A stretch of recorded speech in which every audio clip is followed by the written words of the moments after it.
Folks, welcome into That Betting Show for May 6, 2019, your one-stop shop for all your sports betting needs. It is Monday, and he's Teddy Severansky. Give him a follow on Twitter, at Teddy_covers. I'm Donnie Seymour, at RightSideVP. Teddy, let's get right into it. Big NBA Sunday where two teams draw even. Huge doubleheader coming up tonight with nearly identical lines. But the topic of the weekend, of course, was the Kentucky Derby and maximum exposure with a massive reversal. Comes in winner, Teddy. Cheering. Everybody loves it. Running to the window to cash your ticket, but not so fast. A 20-minute inquiry, and all hell breaks loose, Teddy. Yeah, and that would be a 22-minute inquiry, which felt like 100 years. Doesn't matter what ticket you had. It doesn't matter if you had a maximum security ticket. Doesn't matter if you had a country house ticket. Doesn't matter if you have neither one, like me. It felt endless, And 22 minutes later, they say, all right, disqualified, you're in, which obviously has never happened in the history of the Kentucky Derby. Immediately after the race, there was one previous winner who had been disqualified for illegal drugs back in, the 70s or the 60s or something. Not in the modern era. This was something new and different. And as sports bettors, with legalized gambling now starting to go nationwide, wow, this is a big story. A little horse race? No, a huge $9 million swing. And, of course, the favorite not everyone. But there were a lot more tickets written on maximum security than were written on country house. Bettors not amused, both here in Vegas and around the country. Teddy, what we also saw as well, betonline.ag and all their multiple books out there use this as a marketing, to try to capitalize on a few things. Because every day we seem like a new state is turning on, or new legislation is being passed. These companies that are foregoing some of these funds saying, you know what, we'll pay out the winner on both. It's really good marketing. Not a huge line of exposure for their bottom line, Teddy, but just growing in the future. Take a second to talk about what this means. And look, when we talk about controversies, is the controversy a lot bigger because how gambling is expanding now, Teddy? Yes. I mean, in one word, yes. This would have been a story in other years. This year, it's a front page story, and a story that we're still talking about on Monday, even though it happened on Saturday. And you talk about the future of sports betting. Look, there's 5 different states right now. They're just waiting for a governor's signature to get on board with sports betting. Dustin Gooker, one of the better writers that you can find on the topic, he put the over-under as 6.5 new states in 2019. He says that number's going to fly over this year. Over's looking pretty good. So, yeah, the more states that do it and the more that gambling becomes mainstream, the more a story like this has legs and sticks around for a couple of days, as opposed to, the gamblers just lost some money or the gamblers just won some money. James Holzhauer, the legalized gambling, it's all moving in the right direction for guys like us. What we do is legit. It's not degenerate. It's legit. Fantastic. I love it there. And Teddy, you bring up a good word there. States flying over the total. If you're watching yesterday in the city of Philadelphia, the total was not flying over there. And Joel Embiid, how many different ailments? We should get a running total in the over-under of how many different ailments, Teddy, that Joel Embiid can come up with, whether it be a knee, whether it be sickness, whether it be virus, whether it be I'm just not feeling well. Calls in sick yesterday, but the one person not calling in sick and making that house call is Kawhi Leonard. Another fantastic game. Drills a monster three-point shot with the Toronto Raptors clinging to a 1-point lead with 1 minute left. The Sixers actually shifted, Teddy, to a -2 favorite when they were showing about a +1, +1.5 on the Pascal Siakam news. Now, Siakam didn't play that well, but did play the whole game. But the interesting part was we didn't know until after the game that supposedly Joel Embiid was sick. Yeah, exactly. I mean, Siakam a non-factor, really. He started 0 for 8. He made his first shot in the third quarter. He made 2 for the ball game. He was not a difference maker. The difference maker, of course, was Kawhi Leonard. 39 points, including that clutch 3 you talked about to tie the series. His quote, just really growing up, learning from great players. I was fortunate enough to be on some good teams early, so I was able to see defenses and go on deep playoff runs. I really feel that helped me out today. Nick Nurse, quote, we needed some punch around the roster. It was a different mentality. Guys were looking to shoot, taking the first shot that was there. You put those 2 factors into play with Embiid being a complete non-factor. He only took 4 shots in the first 32 minutes of the game. He missed 3 free throws in a row in the fourth quarter in a tight contest. He was not good. Tobias Harris not good yesterday either. That a little bit too much for the 76ers to overcome as they lose at home and tie this series back at 2 going to Toronto for Game 5. Teddy, we as gamblers like things to start on time. We're just watching right now as we're filming the show. There is a B delay between the San Francisco Giants and the Cincinnati Reds right now. So look, extra time to get in your wagers right now, but always interesting to bring that stuff up, especially right here on That Betting Show. The Nuggets, Teddy, in the NBA action, use a 27-14 third quarter to propel themselves to a 116-112 win and to even up the series. Jokic, a triple-double in this game after playing so many minutes in that 4 time game. Jamal Murray also steps up as well. And Portland up 6 at the half before Denver was able to take control in the second half here. Another game, another Sunday, Teddy, lined up. We're looking to go 7 in both of these series. Looks like fun. It sure does. And to see what Jokic did yesterday, okay, this is coming off a 65-minute effort, 4 overtime game. Less than 40 hours to recuperate, and he puts up a triple-double and carries his team to victory on the road. That was impressive. That's a man. He's not a boy, Mike Gundy. He's a man. Quote, and he's not I 40. think it's not quitting. This is Jokic's quote. We have a lot of competitive guys who don't want to lose. I think we don't want to lose more than we like to win, which is weird. We just didn't want to have the excuse that we lost because of 4 overtimes because we were tired. Mike Malone, our guys are tough. We're resilient. I mean, to come in here and win this game 36 hours after losing in 4 overtimes speaks to just how tough we are. And remember, this was the Nuggets team 12-1. Straight up in the regular season during the second game of sack-to-backs. That was best in the NBA. Nuggets really good in the close games all year, 13-3 in games decided by 3 points or less. They got the job done in a very tough environment. Jokic's last quote, we said to ourselves, if we win today, the last game doesn't really matter that much. Yes, we played a 4 overtime game. It was exhausting, but we won tonight, so the last game doesn't matter. This series is going 7 games. I don't know about the other one. This one's going to go 7. It feels that way. It really does. Taking a quick look on that one, Teddy. Game 5 will head back to Denver on Tuesday with the Nuggets a favor of 4.5 with a total of 213. And yes, this next segment we're going to talk about, we know what it is here on That Betting Show. Teddy knows, I know. It's football season, 2019 season team preview. We kick off with those Arizona Cardinals set at a team total, Teddy, at 5 this year and sit at 125-1 to win the 2019 championship, 20-1 to win the NFC West. When we take a look last year, not a lot to love about this football team. Looked like they were trying to break in a brand new quarterback, top 10 draft pick. Not so fast. End up 3-13, fire their head coach, move on from Josh Rosen, draft Kyler Murphy, and take on Cliff Kingsbury for this next upcoming season.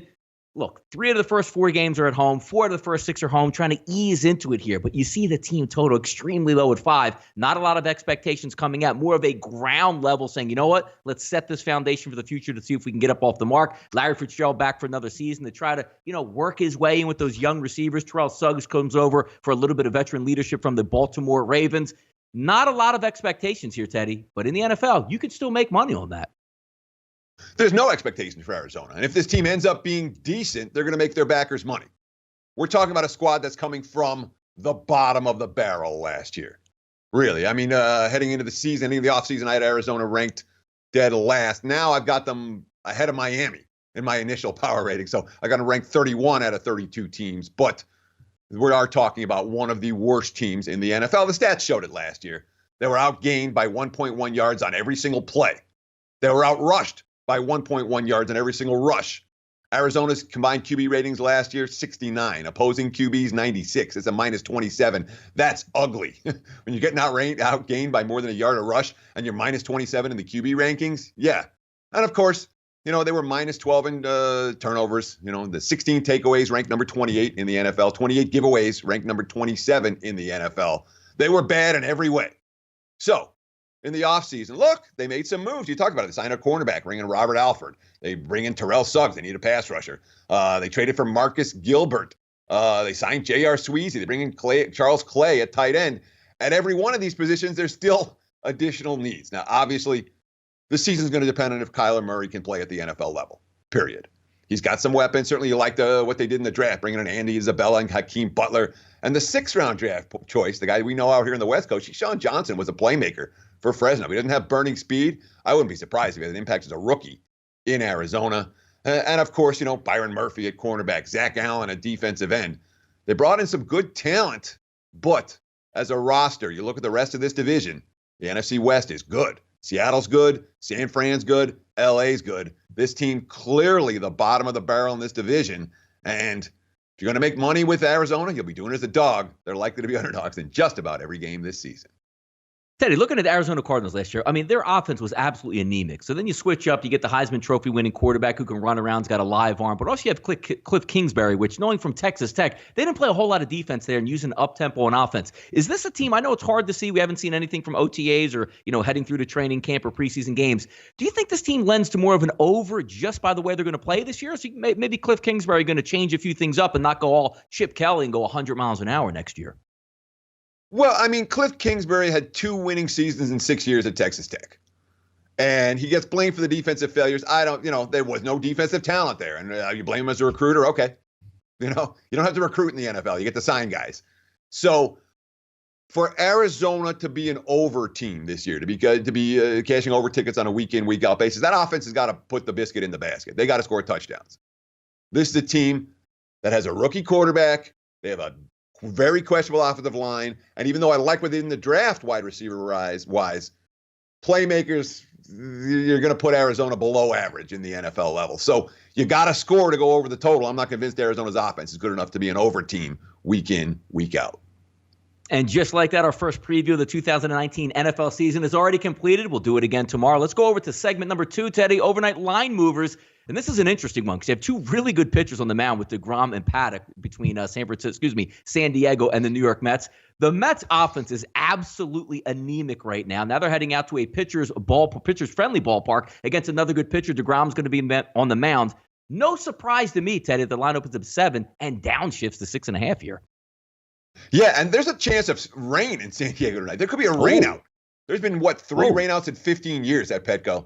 There's a chance for one tonight. And both managers saying if there are issues, if the game's going to be delayed, we could have off starters for this ballgame. Paddock in particular, is a guy who they're really trying to keep, they're handling with kid gloves, bottom line. And he's been brilliant so far. He's given up less than 0.7 base runners per inning. He has up 126 batting average against a 1.91 ERA.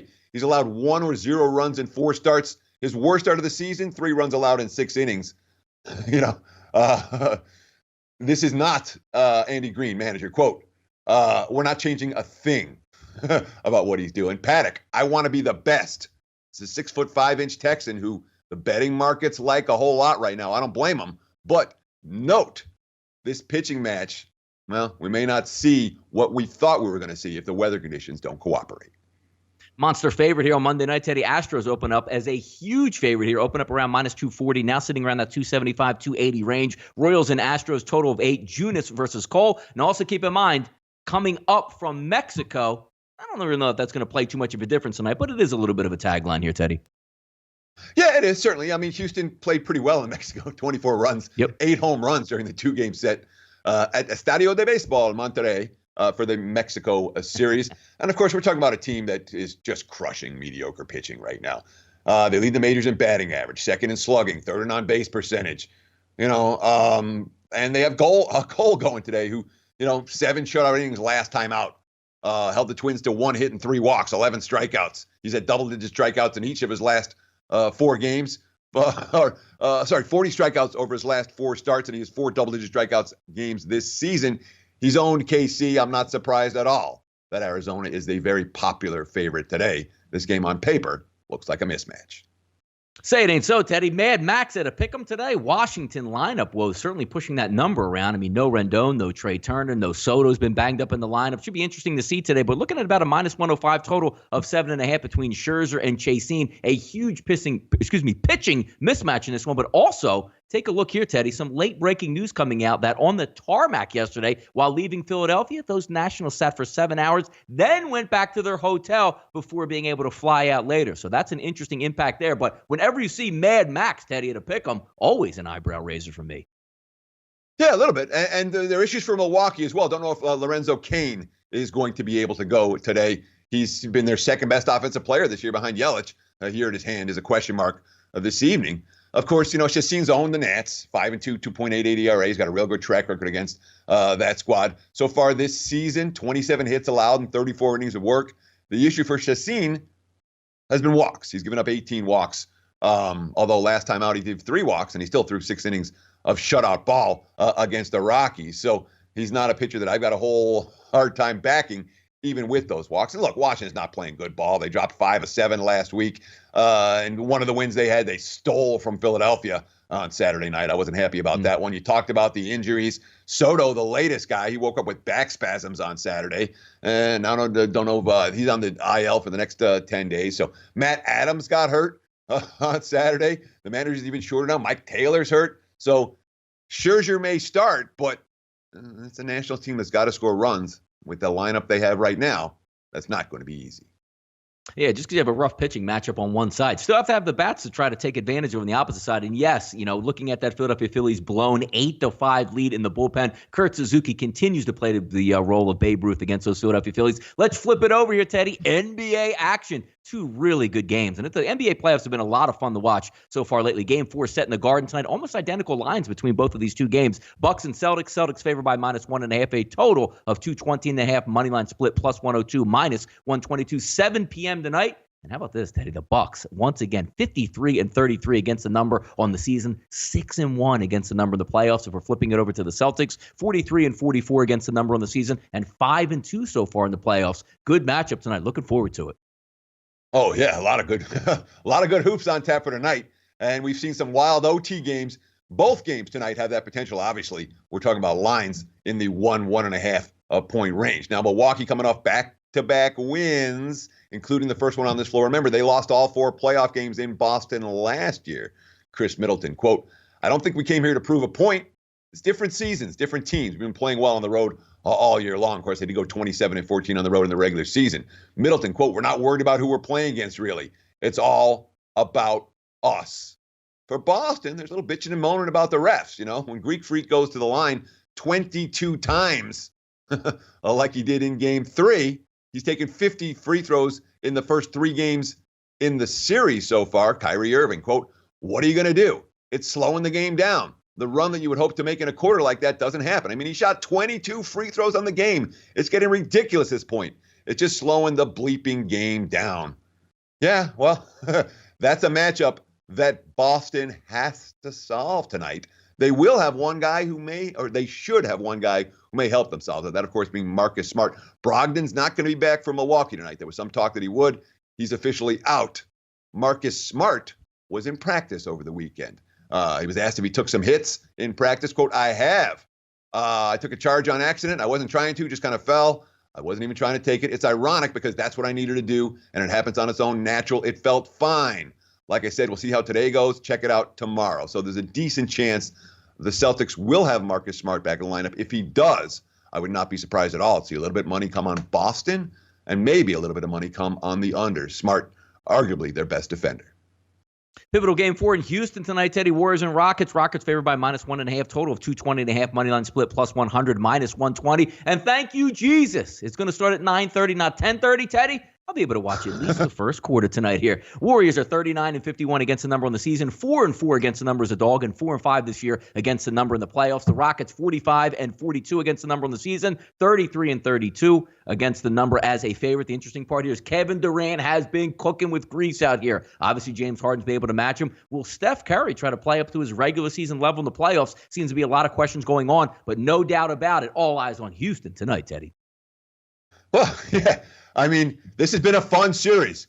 Each of the first 3 games, highly competitive, down to the final minutes.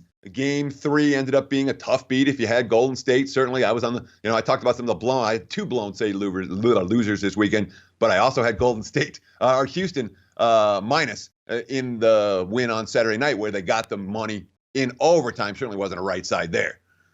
We look at Game 4 and this series moving forward. We've had the rest, They've had the time off in this series. From here on out, it's day on, day off, day on, day off till we go to 7 games, if we get to 7 games. And that could be an issue for Golden State, a team that has played a whole lot of playoff minutes in recent years, a team that has played a whole lot of playoff minutes this year because of what they did last offseason. When you signed DeMarcus Cousins, bang, guys got to, the bench has got to be remade. They lost David West. He retired. Nick Young retired. JaVale McGee left. Patrick McCaw left. So now here's this thin bench.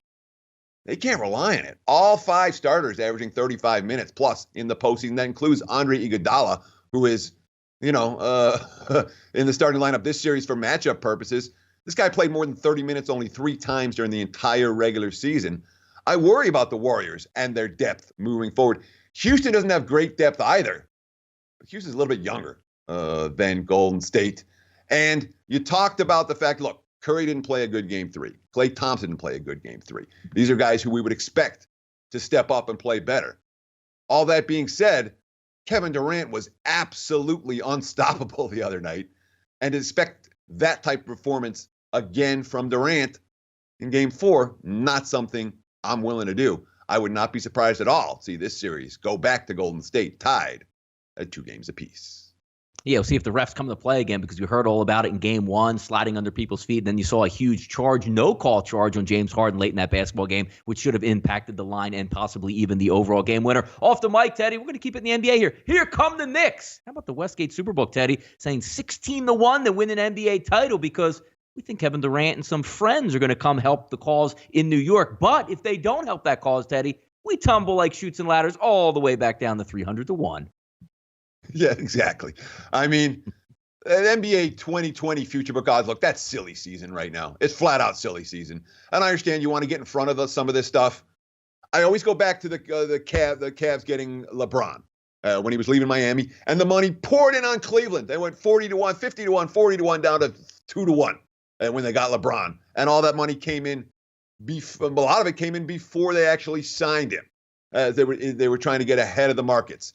And you know what happened with all those great bets? They all rip up those tickets because the Cavs didn't win the title next year. And the Knicks ain't winning the title next year, even with Kevin Durant. So you want silly season? You want a nice future book ticket? Go knock yourself out. From a real, from a professional bettor's perspective, they wouldn't think about making that wager. It's silly season.